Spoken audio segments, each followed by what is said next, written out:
أيا طالب العلم قم لا تنم فإن الزمان أيا طالب العلم قم لا تنم فإن الزمان انقضى. إن الحمد لله نحمده ونستعينه ونستغفره ونعوذ بالله من شرور أنفسنا ومن سيئات أعمالنا. من يهده الله فلا مضل له ومن يضلل فلا هادي له. وأشهد أن لا إله إلا الله وحده لا شريك له وأشهد أن محمدًا عبده ورسوله أرسله بالحق بشيرا ونذيرا بين يدي الساعة. من يطع الله ورسوله فقد رشد ومن يعصهما فقد غوى. فإنه لا يضر الله شيئا ولا يضر إلا نفسه. أما بعد فإن خير الحديث كتاب الله وخير الهدى هدى محمد صلى الله عليه وسلم وشر الأمور محدثاتها وكل محدثة بدعة وكل بدعة ضلالة وكل ضلالة في النار. أعوذ بالله من الشيطان الرجيم. ومن يشاقق الرسول من بعد ما تبين له الهدى ويتبع غير سبيل المؤمنين نوله ما تولى ونصله جهنم وساءت مصيرا. وقال اليوم أكملت لكم دينكم وأتممت عليكم نعمتي ورضيت لكم الإسلام دينا. وقال ادخلوا في السلم كافة ولا تتبعوا خطوات الشيطان إنه لكم عدو مبين. حضرات گرامی، رسول پاک صلی اللہ علیہ وسلم پر دین کو مکمل کر دیا گیا. جو دین آپ نے مکمل کیا اور جس دین مکمل ہوا، عرفہ میں مکمل ہوا، 9 ہجری میں مکمل ہوا، 10 ہجری میں، اور مکمل ہونے کے بعد اب قیامت تک کسی مسلمان کے لیے جائز نہیں ہے کہ اپنے طرف سے کسی طرح کا اضافہ کرے، نہ دین کو گھٹائے نہ بڑھائے، نہ دین کی غلط تعبیر کرے، نہ دین کا غلط معنی بتائے، نہ اس میں تعویل کرنے کی کوشش کرے، نہ مبالغہ کرے. یہ تمام چیزوں سے رکاوٹ ہو گئی. اور رسول گرامی صلی اللہ علیہ وسلم نے 23 سال کے اندر دین کی مکمل طور پر تنفیذ کر دی. عقیدہ بھی سمجھا دیا، عمل بھی سمجھا دیا، لوگوں کو دین پر مکمل طور پر لگا دیا، ذہن بدل دیا، دماغ بدل دیا، دل بدل دیا، فرد بدل دیا، سماج و معاشرہ بدل دیا، سیاست اسلامی بنا دیا، معیشت اسلامی بنا دیا، فرد اسلامی بنا دیا، آئلی زندگی اسلامی بنا دیا، سب کچھ اسلامی بنا دیا. اس بات فرمایا کہ تمام دنیا کے مسلمانوں کے لیے قیامت تک جو میں طریقہ چھوڑ کے جا رہا ہوں اسی طریقے پر آپ کو رہنا ہے، اس کے سوا کوئی راستہ نہیں ہے. وہ فرمایا معنی الہی و صحابی، فرمایا کہ جو میرا طریقہ ہے سنتی و سنت الخلفاء الراشدین، جو طریقہ یہ ہے اسی طریقے پر رہنا. کسی طرح کے دین میں تغیر تبدل کی گنجائش نہیں. صحابہ کرام کو رسول گرامی صلی اللہ علیہ وسلم نے سکھایا کہ یہ دین جو مکمل ہو گیا ہے اس کی حفاظت ہونی چاہیے. قرآن کی حفاظت اللہ نے ذمہ داری لی ہے، سنت کی حفاظت قیامت تک محدثین و علماء کی ذمہ داری ڈال دی، اور ساری ذمہ داریاں پوری ہوئیں اور دونوں کو ملا کر بتایا دین مکمل ہوگا. دین کو جزوی کلی ہر طرح سے آپ قرآن و سنت کی روشنی میں سمجھیں گے، جانیں گے، اس کے مطابق عمل کریں گے. سب کچھ بتا دیا. اور صحابہ نے مکمل طور پر دین کے مطابق سیاست کی، معیشت چلائی، سماج و معاشرہ چلایا، کورٹ کچہری چلائی، فتح کیا، جہاد کیا، گھر چلایا، فرد کو چلایا، تعلیم دی، فتویٰ دیا، جتنے مسائل تھے اسی مطابق چلایا. یہ صحابہ کی یہ بات آتی ہے کہ صحابہ کو بھی انہی کے طریقے پہ چلو. مطلب کیا ہے؟ یہ اللہ تعالیٰ نے جو ہے فرمایا سبیل المومنین. سبیل المومنین کیا ہے؟ جب قرآن آپ کریم نازل ہوا تو سبیل المومنین کیا تھا؟ صحابہ کا. کہا سبیل المومنین، صحابہ کے طور طریقے پر رسول کی مخالفت کرو گے، صحابہ کے طریقے کو مخالفت کرو گے تو جس کے ساتھ جاؤ گے وہی اسی کے ساتھ تمہارا حشر ہوگا۔ اگر مخالفت کر کے کفر کی طرف جاؤ گے، بدعت کی طرف جاؤ گے، خارجیت کی طرف جاؤ گے، تحریکیت کی طرف جاؤ گے، رفض کی طرف جاؤ گے، تو وہی تمہارا ٹھکانہ ہونے والا ہے۔ تو فرما دیا کہ اب اس کے بعد کوئی نیا دین نہیں آئے گا، نئی تعبیر نہیں آئے گی، نئی تشریح نہیں آئے گی، نئی معنی نہیں آئیں گے، نئے طور طریقے ہی نہیں آئیں گے، سب کچھ منہج بھی وہی ہوگا، میتھڈ بھی ہوگا، معنی بھی وہی ہوں گے، ساری چیزیں اسی طرح ہوں گی۔ سب کچھ چلتا رہا، وحدت رہی، ایک اسلامی ریاست بھی قائم ہو گئی۔ لیکن جب بعد میں فتن اٹھے، حضرت عثمان رضی اللہ عنہ کے زمانے میں فتنہ اٹھا، حضرت علی کے زمانے میں فتنہ اٹھا، پھر بعد میں خارجیت اٹھی، رافضیت اٹھی، اعتزال اٹھا، جہمیت اٹھی، قدریت اٹھی، جتنے فتنے پیدا ہوئے، یہ سارے فتنے پیدا ہوئے، دین میں خلل ڈالا، عقیدے میں خلل ڈالا، ریاست میں خلل ڈالا، ملک کو تحت نحس کرنے کی کوشش کی، سب تباہ و برباد کرنے کی کوشش کی، اور اس میں سازش رہی یہود کی بھی، نصارہ کی بھی، منافقین کی بھی۔ سوال یہ ہے جب دین مکمل ہو گیا، اس کا طریقہ عمل بھی بتا دیا گیا، طریقہ فہم بھی بتا دیا گیا، اس کے بعد کہیں سب کی گنجائش تھی؟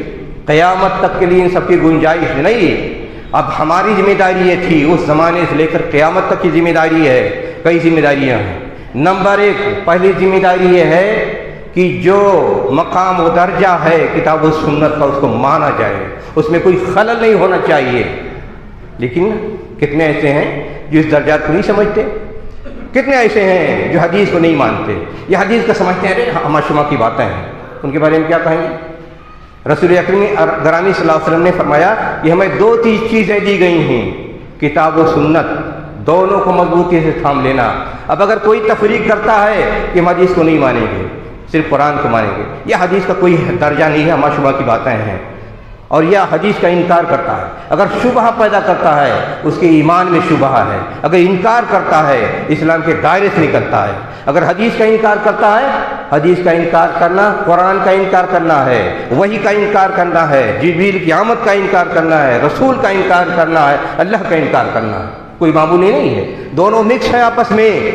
جب تک حدیث سامنے نہیں رکھیں گے، آپ جانیں گے نہیں کہ نماز نہیں پڑھیں کیسے پڑھیں، آپ سمجھیں گے نہیں کہ حج کیسے کریں، آپ سمجھیں نہیں گے کہ زکوٰۃ کیسے ادا کریں، آپ سمجھیں گے نہیں کہ حقوق کیسے ادا ہوں، آپ سمجھیں نہیں کہ وراثت کیسے بانٹیں، آپ سمجھیں نہیں کہ قضا کیسے ہوگا، آپ سمجھیں نہیں کہ تربیت کیسے ہوگی، آپ سمجھیں نہیں کہ سنت کیسے ہوں گے، آپ سمجھیں نہیں کہ دینی آداب کیسے ہوں گے، آپ سمجھیں نہیں کہ اسلامی تہذیب و کلچر کیسے متعین ہوگی، تو اس سے متعین ہوتی ہے، تشریح ہوتی ہے۔ تو سب سے پہلے ذمہ داری آج اور قیامت تک مسلمانوں کی یہ ہے کہ نصوص کی حفاظت کریں، یعنی آیات کی، احادیث کی، جو احادیث صحیح ہیں، احادیث باطلہ موضوع نہیں، اس کو تو محدثین نے رد کر دیا ہے۔ تو نصوص کی حفاظت ضروری ہے۔ کتنے نصوص کی حفاظت کرنے والے ہیں؟ نصوص کی حفاظت، الفاظ کی حفاظت، ساتھ ہی ساتھ ان کی معنی کی جو اہمیت ہے، جو درجہ ہے اللہ رسول نے متعین کیا ہے، اس اہمیت کو، درجہ کو سمجھنا۔ یہ کیوں کہہ رہا ہوں؟ اس لیے کہ بہت سے بعد میں چل کر آئے اور کہا کہ اگر قرآن کی آیت آتی ہے، صحیح حدیث آتی ہے، لیکن ہمارے عقل میں بات نہیں بیٹھتی ہے تو ہم اس کو نہیں مانیں گے، اپنے عقل کے مطابق آیت کو چلائیں گے، اپنے عقل کے مطابق حدیث کو چلائیں گے۔ یہ شروع سے مصیبت رہی، اور آج بھی مصیبت جاری ہے۔ کیا دین کی حفاظت کر پائیں گے؟ حتیٰ کہ جو ائمہ مذاہب اربعہ کی بات کی جاتی ہے کہ برحق ہے، وہاں صورت حال یہ ہے کہ اشریعت میں، ماتریدیت میں، حنفی، شافعی، مالکی عقیدے میں اشریعت کو مانتے ہیں، ماتریدیت کو مانتے ہیں۔ وہاں یہ مسئلے ہیں کہ اگر غیب کی بات ہو، آخرت کی بات ہو، اللہ کے صفات کی بات ہو، اللہ کے اسماء کی بات ہو، قرآن میں آیا، حدیث میں آیا ہے، ہماری عقل کے خلاف ہے، ہم نہیں مانیں گے۔ تو ضرورت پڑی حفاظت کی کہ نہیں؟ اللہ تعالیٰ نے، اللہ کے رسول نے کیا سکھایا تھا صحابہ کو؟ کہا جب اللہ تعالیٰ کی طرف سے بات آ جائے، رسول کی بات آ جائے تو خاموشی، کوئی بات آپ نے زبان سے ان کے خلاف نہیں استعمال کر سکتے ہیں۔ حاکم ہیں نصوص، ان کی حیثیت مستحکم ہے، اس میں آپ کسی طرح کی مداخلت نہیں کر سکتے ہیں، نہ معنی میں، نہ الفاظ میں، نہ ان کے مقام و درجے کو گرا سکتے ہیں۔ عقل کیا ہے انسان کی؟ ایک کافر کی عقل ہوتی ہے، ایک فاسق کی عقل ہوتی ہے، بے نمازی کی عقل ہوتی ہے، چور کی عقل ہوتی ہے، ڈاکو کی عقل ہوتی ہے، عقل الگ الگ ہے۔ کس عقل کو معیار بنائیں گے؟ معیار کیا ہے؟ معیار یہ ہے نصوص، نقل یعنی جو وحی آئی ہے کتاب و سنت کی، وہ معیار ہے قیامت تک تمام مسلمانوں کے لیے. اس میں کسی طرح کی خلل اندازی، کوئی آدمی اگر کہے یہ حدیث صحیح ہے، نہیں ہم اس کا معنی نہیں مانتے، اچھا یہ حدیث ہم نہیں مانتے ہیں، یہ کسی طرح کی گنجائش نہیں ہے. اگر ایک صحیح حدیث کو نہیں مانیں گے تو گویا تمام حدیث کو نہیں مانیں گے. آپ کو آزادی نہیں ہے. اچھا یہ اگر کہہ کہ اچھا ہمیں مانیں گے نہیں مانیں گے، بہت سے آج ہیں تحریکی اکثر سے تماشا کرتے رہتے ہیں، یہ حدیث ہماری عقل میں نہیں آتی ہے. تمہاری عقل شریف کا کتنا بڑا درجہ ہے، جبریل سے بڑا ہے، اللہ سے بڑا ہے، رسول سے بڑا ہے، حدیث سے بڑا ہے، لیکن تمام حماقتیں ہوتی ہیں سب سننے کے باوجود. تو کیا اگر کوئی آدمی کہا ہم نہیں مانیں گے، اس کو آزادی ہے؟ اگر وہ اپنی آزادی مان لے کہ اس حدیث کو مانیں گے نہیں مانیں گے، تو اس کا مطلب یہ ہے کہ دین کو اپنے مزاج کے مطابق بنانا چاہتا ہے. اس کی مزاج شریف بڑی اعلیٰ ہے اور حدیث چھوٹی ہے. دین کو سمجھتا، دین کو دین نہیں مانتا ہے، اپنی طبیعت کے مطابق دین ڈالتا ہے. اور مصیبت یہ بھی ہے آج دین جس طرح لوگوں نے طے کر لیے ہیں، کسی کے دین علاقائی ہے، کسی کے دین مزاجی ہے، کسی کا دین انتصابی ہے، کسی کا دین شخصی ہے، کسی کا دین سیاسی ہے، کسی کا دین فسادی ہے، کسی کا دین خارجی ہے، کسی کا دین رافضی ہے، کسی کا دین تحریکی ہے. یہ اللہ تعالیٰ نے کس نے اللہ کے ساتھ یہ اللہ تعالیٰ نے کیا اجازت دی ہے؟ دین ایک ہے، اللہ رسول کی بات ہے. اب اگر مزاجی دین بنائے، ہمارے مزاج کے مطابق نہیں مانیں گے، وہ کیسا آدمی ہوگا؟ اس کی کوئی حیثیت ہوگی، اس کا کوئی درجہ ہوگا؟ لیکن آج بھی لوگ چلانے کی کوشش کرتے ہیں. دین ہمارا سیاسی ہونی چاہیے. سیاسی دین حکومت قائم کریں گے، اختلاف کریں گے، لڑائی جھگڑا کریں گے، جنگ کریں گے، فساد پھیلائیں گے، ہلڑ بازی کریں گے، احتجاج کریں گے، نعرے لگائیں گے. یہ دین ہے؟ صحابہ نے کیا؟ جو دین معتبر ہمیں ملا ہے، کہیں اس کا کوئی ثبوت موجود ہے؟ جب یہ کہہ دیا رسول اکرم صلی اللہ علیہ وسلم نے کل ما لیس علیہ امرنا فہو رد، جس دن دین مکمل ہوا اس دن اگر یہ سب چیزیں نہیں تھیں تو آج کہاں سے آ گئی ہیں؟ اگر یہ کرتے ہیں تو کیا اس کو جواز مل سکتا ہے؟ کیا اس کا کوئی وزن ہوگا؟ کیا اس کی کوئی حیثیت ہوگی؟ کیا اس کی کوئی شرعی حیثیت ہوگی؟ اگر نہیں ہے تو بھائی کیوں اس میں پڑھتے ہو؟ کیوں اپنے آپ کو ہلاک کرتے ہو، برباد کرتے ہو؟ تو سب سے پہلے مسئلہ یہ ہے کہ دین کا تحفظ ہونا چاہیے. لفظ کا تحفظ، حکم کا تحفظ، معنی کا تحفظ، درجے کا تحفظ، 4 تحفظ ہونا چاہیے. کتاب و سنت کی بتائیے کتنا تحفظ ہے؟ تحفظ موجود ہے آج کے سماج و معاشرے میں؟ معنی کو بدلنے کی کوشش کی جاتی ہے، صحیح حدیث کو کوشش کی جاتی ہے، یا اس کو ہمہ شمہ کی باتیں مانی جاتی ہیں، یا اس کے احکام کی تحقیر ہوتی ہے، یا اس کا درجہ جو متعین ہوا ہے اس کا درجے کو معنی تسلیم کیا جاتا ہے. یہ طے ہے، یہ 4 تحفظ ہونا چاہیے. پھر تحفظ کی بات ہوئی، اس کے بعد چلیے تحفظ اس میں جز و کل نہیں کر سکتے. مکمل طور پر اگر مسلمان ہے تو دین کو مانیں. ادخلوا فی السلم کافہ، دین پہ مکمل طور پر داخل ہو جاؤ، دین میں مکمل طور پر داخل ہو جاؤ. مکمل طور پر داخل ہونے کا مطلب کیا ہے؟ جو دین اللہ و رسول اللہ نے ہمیں دیا ہے اور ہمارے لیے چھوڑ کے گئے ہیں، اور قیامت تک کے لیے دنیا میں جتنے انسان پیدا ہوں گے سب کے لیے واجب کردان کیا گیا ہے کہ اگر نجات چاہتے ہو تو اسی کو ماننا پڑے گا. اگر مکمل طور پر آج کے زمانے میں دین پر عمل ہو رہا ہے، آج تو صرف یہ ہے کفر کا نظام غالب ہے. آج ہم مسلمانوں کے لیے صرف مسجد مدرسہ رہ گیا ہے اور وہاں بھی خلفہ شاہی انتشار موجود ہے. تو ماننے دین کو مکمل پر دین میں داخل ہونے کا مطلب یہ ہے کہ آپ کا عقیدہ یہ ہونا چاہیے پہلے درجے میں کہ یہی دین ہمارے لیے آیا ہے، یہی کامل دین ہے، یہی مستند دین ہے، قیامت تک یہی رہے گا، اس کے سوا کوئی دین مستند نہیں ہے، سارے سارے ادیان باطل ہیں. یہ عقیدہ تو ہونا چاہیے. عملاً فاتقوا اللہ ما استطعتم، جتنا تمہارے بس میں ہے اتنا صحیح معنوں میں دین کو قائم کرو اور اس پر جمے رہو. دین پر عمل کرنے کا مطلب یہ ہوا. اگر یہ مکمل مان لیا جائے کہ دین پر عمل کرو، اور اگر دین پر عمل نہیں کر رہے ہو تو شیطان کے راستے پہ چل رہے ہو، تو کیا یہ ممکن ہے؟ کیا اسلامی سیاست ہے؟ کیا معیشت ہماری اسلامی ہے؟ کیا سماج و معاشرہ ہمارا اسلامی ہے؟ کیا ہماری روز مرہ کی زندگی ہماری اسلامی ہے؟ کہ ہمارا گھر اسلامی ہے، ہماری شادی بیاہ اسلامی ہے؟ یہ سب موجود ہے؟ اور کیا جتنے اختیارات ہیں اتنا کرنے کے، کیا اتنا ہم دین کے مطابق کرتے ہیں؟ آج سماجی معاشرے میں کتنے نمازی ہیں؟ کئی فیصد نمازی ہیں؟ کتنے فیصد قرآن کریم کو جانتے ہیں؟ کتنا فیصد اپنے عقائد کو جانتے ہیں؟ کتنا فیصد ہم اپنی تاریخ کو جانتے ہیں؟ کتنا فیصد ہم خلفائے راشدین کو جانتے ہیں؟ جتنا ہمارے اختیار میں ہے اتنا بھی ہم دین کو نہیں مان رہے ہیں۔ صورتحال یہ ہے، بتائیے کیا حالت ہوگی؟ آج جو رونا رویا جاتا ہے، ذلت ہے، رسوائی ہے، مسلمانوں کو مار پڑتی ہے، ستائے جا رہے ہیں، یہاں یلغار ہے، وہاں یلغار ہے۔ سوال یہ دشمنوں کے ہاں ہے، یہ دشمنوں کی طرف سے ہے۔ ہم اپنے طور پر کیا کرتے ہیں؟ ہم اپنے طور پر کچھ کر پا رہے ہیں؟ جتنا ہمارے اختیار میں ہے صحیح دین کو اپنانے کا، اس پر عمل کرنے کا، ہم اس کے کئی فیصد کر رہے ہیں؟ اگر نماز کو معیار بنا لیا جائے تو آج مسلمانوں کے اندر دین کتنا ہے؟ عملی طور پر کتنا ہمارے پاس دین ہے؟ 10%، 5%؟ کتنے نمازی ہیں؟ سماج و معاشرے میں مرد عورتیں جن کے اوپر نماز فرض واجب ہے کتنا پڑھ رہے ہیں؟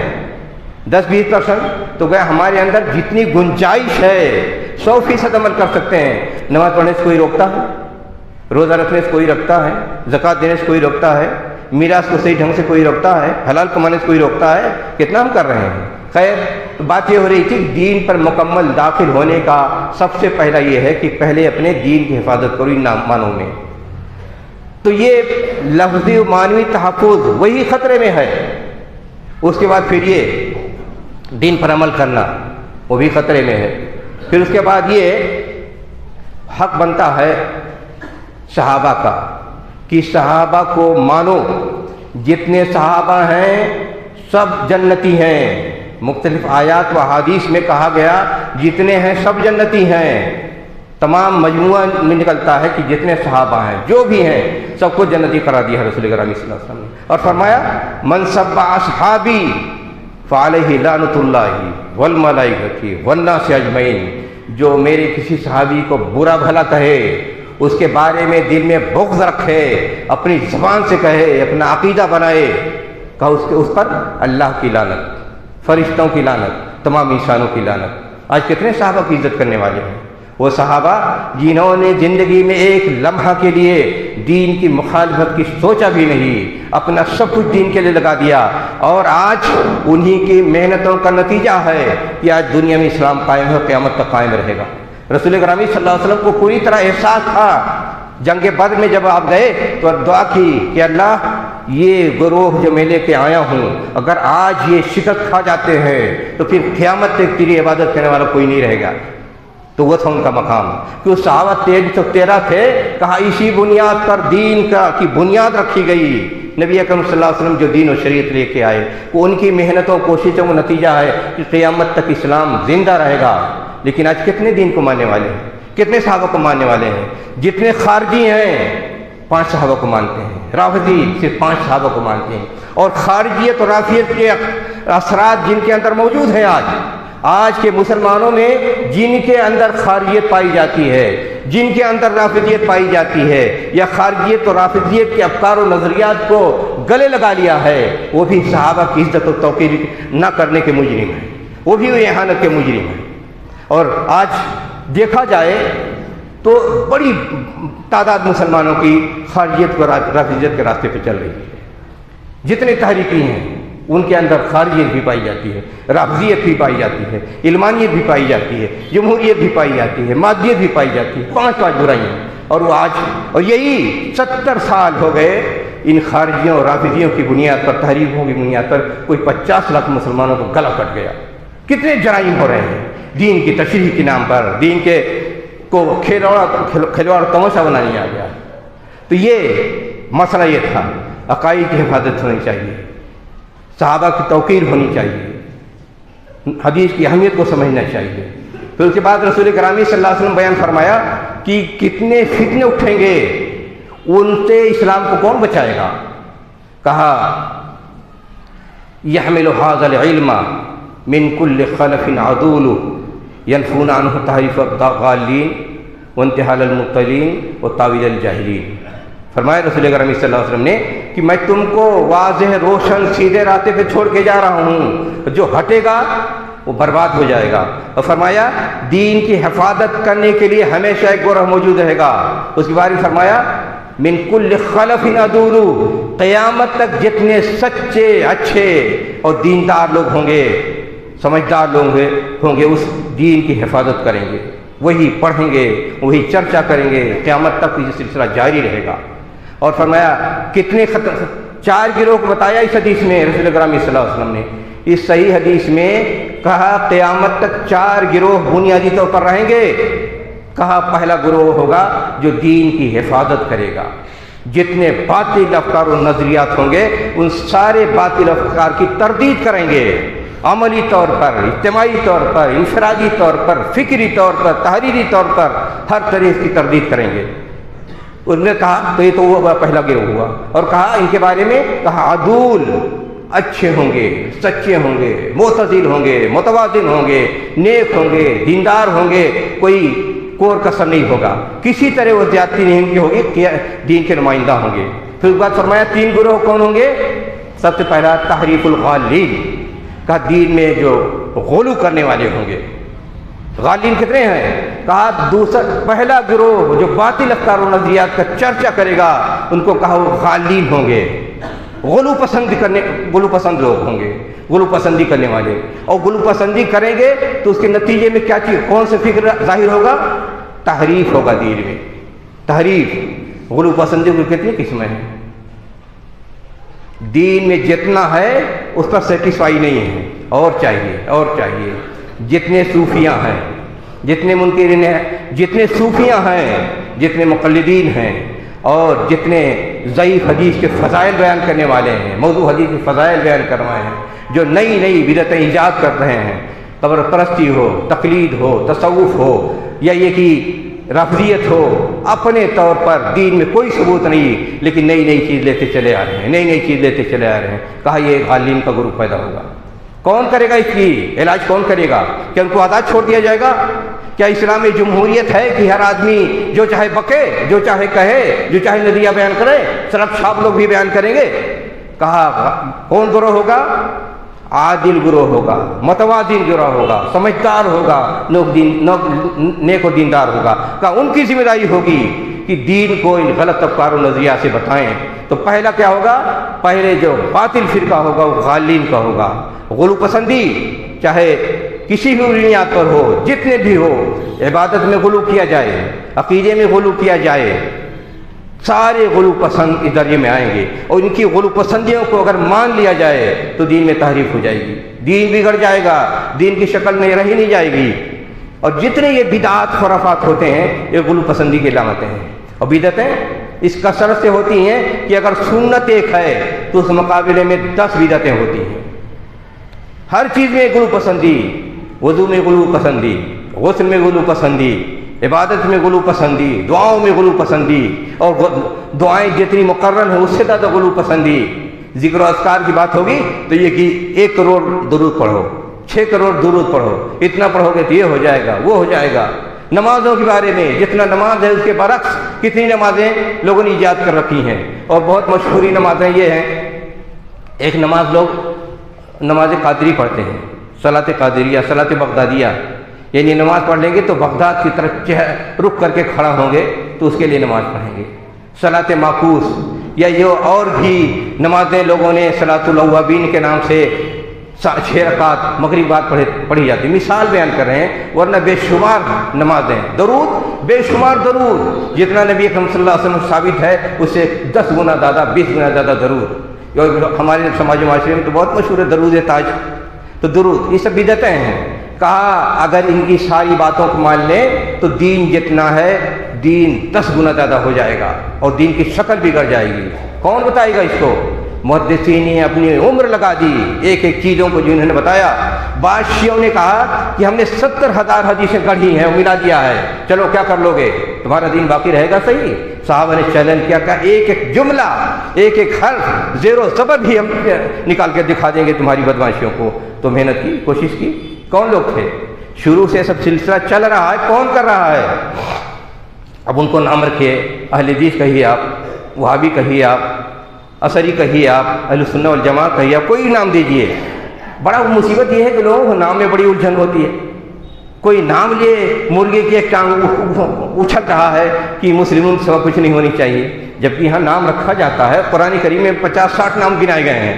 نام کوئی اصلی ہوتا ہے، کوئی وصفی ہوتا ہے، کوئی قبائلی ہوتا ہے، کوئی سیاسی ہوتا ہے، کوئی فن کا ہوتا ہے، کوئی گھریلو ہوتا ہے. نام ہوتا ہی نہیں ہوتا ہے. کبھی کسی نے کہا کہ اس کو نام نہ رکھو، تو نام میں کوئی مسئلہ نہیں ہوتا ہے. لیکن جن کو کوئی کام نہیں رہ جاتا ہے، فالتو قسم کے لوگ، وہی ایک شوسہ لے کے چل پڑتے ہیں ہمارا نام مسلمان ہے. مسلمان تمام لوگوں کا نام ہے، حتیٰ کہ منافقین بھی اس میں نام آ جائیں گے. لیکن اس کے بعد ایک اختصاصی نام ہے جس میں قرآن کریم میں تقریباً 60 نام آئے ہیں. تو خیر نام کی بات آ رہی تھی. کوئی نام رکھو.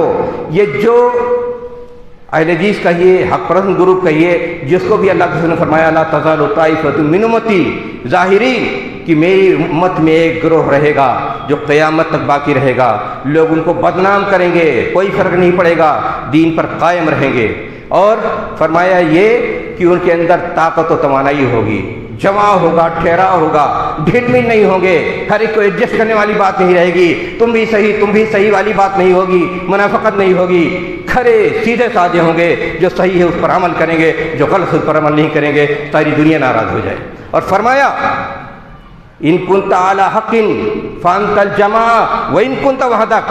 حق کی طاقت اتنی ہے کہ اگر ایک آدمی کتاب و سنت کا ماننے والا ہو اور دنیا میں ایک ہی آدمی اہل حدیث رہ جائے تو اس کو جماعت کہا جائے گا، چاہے وہ تنہا ہو، بشرطے کہ حق ماننے والا ہو. حق کی اپنی طاقت ہوتی ہے، حق اپنا زور ہوتا ہے، حق کی اپنی تمانیت ہوتی ہے، حق اپنا درجہ ہوتا ہے، حق کی اپنی شجاعت ہوتی ہے، حق کی اپنی قوت ہوتی ہے. یہ حق جب آتا ہے کسی دل میں اندر تو ساری دنیا روح جائے، لیکن وہ حق کو چھوڑ نہیں سکتا ہے. یہ فسوسے قسم کے لوگ، یہ شعبہ بازی قسم کے لوگ، یہ ادھم باز قسم کے لوگ کتنا بھی بدنام کریں، جیسا بھی اچھلیں کودیں، اس سے کوئی فرق نہیں پڑ سکتا ہے. حق کی طاقت ہونی چاہیے، اس پر برقرار رہنا چاہیے. تو مسئلہ یہ کہہ رہا تھا یہ ساری چیزیں کون کرے گا؟ نبی اکرم صلی اللہ علیہ وسلم کا جو فرمان ماننے والا ہے، اسی کو صحیح ڈھنگ سے سمجھتا ہے، جانتا ہے، اس پر عمل کرتا ہے اور حد بھر اس پر عمل کرتا ہے، وہی گروہ قیامت تک رہے گا.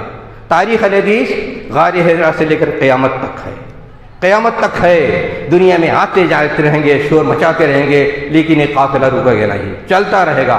اور دوسرے کی یہ کنیکٹیوٹی، یہ کنٹینیوٹی برابر باقی رہے گی، یعنی ہمارا تعلق جڑا رہے گا مدینہ سے، اور یہ اس میں تسلسل قائم رہے گا. اور دوسری کا کہیں ہے یہ تسلسل کہیں ہے، یہ کنیکٹیوٹی کہیں ہے، یہ کنٹینیوٹی کئی جگہ ہے. یہ ہمارا امتیاز ہے. تو ہمارا امتیاز یہ ہے رد باطل بھی. رد باطل، امام ابن تیمیہ نے بیان فرمایا کہ باطل کے سامنے کھڑا ہونا، باطل کو رد کرنا، یہ جہاد سب سے بڑا جہاد ہے. اکبر و جہادی رد الباطل، امام تیمیہ نے بیان فرمایا. اس لیے کہ وہ جہاد جو لڑنے والا ہوتا ہے مقاتلہ، وہ کبھی زندگی میں آتا ہے، لیکن یہاں تو ہر نفس، ہر گلی، ہر چوراہے، مسجد، موڑ، ہر جگہ بک بک لگا ہوا ہے. اس کو رد کرنا اور ان کو صحیح بات بتانا اور صحیح راستے پہ لانا، یہ مستقل درد سر ہے، اور برابر یہ کام کرنا پڑتا ہے. تب جا کر کے صحیح بات آ پاتی ہے، وہ کتاب و سنت کی بات واضح ہو پاتی ہے. تو فرمایا رسول گرامی صلی اللہ علیہ وسلم نے پہلا گروہ غالین کا ہوگا، قیامت تک غلو ہوتا رہے گا. اور غلو، پھر اس کے بعد فرمایا وانتحال المبتلین. پہلے گروہ کو کہا وہ کون ہے؟ غلو کرنے والے. اور غلو کرنے کا نتیجہ کیا ہوگا؟ دین میں تبدیلی پیدا ہو جائے گی. دوسرے گروہ کے بارے میں بیان فرمایا وانتحال المبتلین، باطل پسند ہوں گے، نئی نئی باتیں لانے کی کوشش کریں گے دین میں. سیاست بھی گھسیڑیں گے، ہنگامہ آرائی بھی گھسیڑیں گے، قتل خوریزی بھی گھسیڑیں گے، بغاوت بھی دانی کو داخل کرنے کی کوشش کریں گے، ادھم بازی بھی کو داخل کرنے کی کوشش کریں گے. یہ ساری چیزیں ہیں. یہ مبتدین نئی نئی باتوں کو فرض واجب بنانے کی کوشش کریں. چلو جہاد کے لیے نکلو. کون سا جہاد؟ ادھم بازی کرنے کے لیے جلوس نکالو، احتجاج کرو، نعرے لگاؤ. کبھی تھا یہ؟ تو یہ انتحال المبتلین، نئی نئی باتوں کو پیش کر کے دین کو فرض واجب کا درجہ بتانا اور خود کو اتنا امپورٹنٹ بتانا جیسے دین کے ٹھیکیدار ہوئی ہیں، ان کے سوا دین کو کوئی نہیں جانتا. ہر گلی کوچے میں ادھم بازی، فتنہ فساد، میڈیا میں، یہاں وہاں، کیا چیزیں ہیں؟ ان کو کوئی اختیار ہے؟ دین کو بولنے، دین کی تبلیغ کرنے، فتویٰ دینا دین کی تشریح کے بارے میں بھی اصول و ضابطے ہیں۔ یہ جتنی بے ضابطگیاں ہیں جو سماج معاشرے میں آج جاری ہیں، چاہے کسی ذریعے سے بھی، یہ سب ایسے ہیں اگر اسلامی حکومت ہوتی تو ان کو جیل میں ڈال دیا جاتا۔ بات کرنے کا، فتویٰ دینے کا حکم، اجازت کس کو ہے؟ دین کے بارے میں بات کرنے کی اجازت کس کو ہے؟ اس کے اصول و ضابطے ہیں۔ حضرت عبداللہ ابن عباس کے زمانے میں صحابہ کے پاس فتویٰ آتا تھا، وہ متأخرین صحابی میں سے ہیں، کہتے ہیں لوگ پوچھتے فتویٰ، ایک صحابی کہا نہیں ان سے پوچھو، دوسرا کہتا ان سے پوچھو، تیسرا کہتا ان سے پوچھتا، اور بات پہنچی حضرت عبداللہ ابن عباس تک۔ دو صحابی کہتے تھے نہیں میرا حق نہیں ہے، سب سے بڑے حضرت عبداللہ ابن عباس ہیں، جب ان سے فتویٰ پوچھو۔ تابعین کے زمانے میں حضرت سعید بن مسیب مسجد نبی میں موجود ہوتے تھے، لوگ آتے فتویٰ پوچھتے، کہتے فتویٰ بتاؤ، نہیں مجھ سے بڑے وہ ہیں ان سے پوچھو، نہیں ان سے بڑے وہ ہیں، اور بات پہنچی حضرت سعید بن مسیب تک۔ تو یہ اصول ضابطے ہیں یہاں، کون فتویٰ دے، کون تقریر کرے، کس طرح تقریر کرے، کون دین کے بارے میں بات کرے۔ یہاں لگتا ہے جیسے سیاسی بیانات جو اچھل کود کرتے ہیں، نتائی کرتے ہیں، ہر گلی کوچے میں نیتا موجود ہوتے ہیں، آج جیسے دین کے بارے میں بھی نیتا پیدا ہو گئے ہیں۔ یہ سارے کے سارے جرم کرتے ہیں، ان کو کوئی حق نہیں ہے کہ اس طرح کی بکواس کریں، باتیں کریں۔ اگر اسلامی حکومت ہوتی جیل میں ڈالے جاتے۔ فتویٰ یہ ہے کہ جو سب سے اہم ہو، جو جانکار ہو جس جگہ، وہ فتویٰ دے سکتا ہے، سب کو فتویٰ کی گنجائش نہیں ہوتی ہے۔ اور دعوت و تبلیغ یا دینی بیانات کے اصول و ضابطے ہیں، اس کا بھی منہج ہے، جس کو سلبی منہج کہیے، کہ دعوت و تبلیغ کے لیے، فتویٰ کے لیے سینٹرلائزیشن ہونی چاہیے، صدر مقام ہونا چاہیے، وہاں سے فرمان صادر ہو، جائزہ لیا جائے، نفع نقصان دیکھا جائے، اہلیت دیکھی جائے، تو اس کو موقع ملتا ہے تقریر کرنے کا، دروس دینے کا، فتویٰ دینے کا۔ پھر ایک ہی لیڈرشپ ہونی چاہیے، کون آپ کا سب سے بڑا ہے جو آپ کی رہنمائی کر رہا ہے۔ پھر یہ کہ میتھڈ و منہج ہونا چاہیے، صحیح طریقہ کون ہے۔ بک بک کرنے ہر آدمی بک بک کرے گا، منہج جو جانے، کتاب و سنت کا مقام جانے، نصوص جانے، اصول و ضابطہ جانے، استدلال کرنا جانے، فکر و فہم ہو، قوم کے لیے رہنمائی کا جذبہ ہو، قوم کے لیے ہمدردی ہو، اس طرح کے لوگ کر سکتے ہیں۔ یہ جو آج ہر جگہ عزت و ناموس معمول کیے جاتے ہیں، ادھم مچائی جاتی ہے، اس کو گالی، اس کو بدنامی، یہ ایسا ہے، وہ ایسا، کیا ہے یہ سب؟ فتنہ ہے، فساد ہے، غرور ہے، گھمنڈ ہے، ریاکاری ہے، مکر ہے، فریب ہے، خدا ہے، یہ سارے عنوان کے تحت ساری چیزیں آئیں گی۔ ہر آدمی جس گلی کوچے میں چاہے بک بک کرتا پھرے گا۔ اصول و ضابطے ہیں، سلفی منہج یہ کہتا ہے کہ ضابطہ بندی ہونی چاہیے، ہر آدمی کو بک بک کرنے کی اجازت نہیں دی جاتی ہے۔ تو فرمایا کہ دوسرا گروہ یہ کون ہوگا؟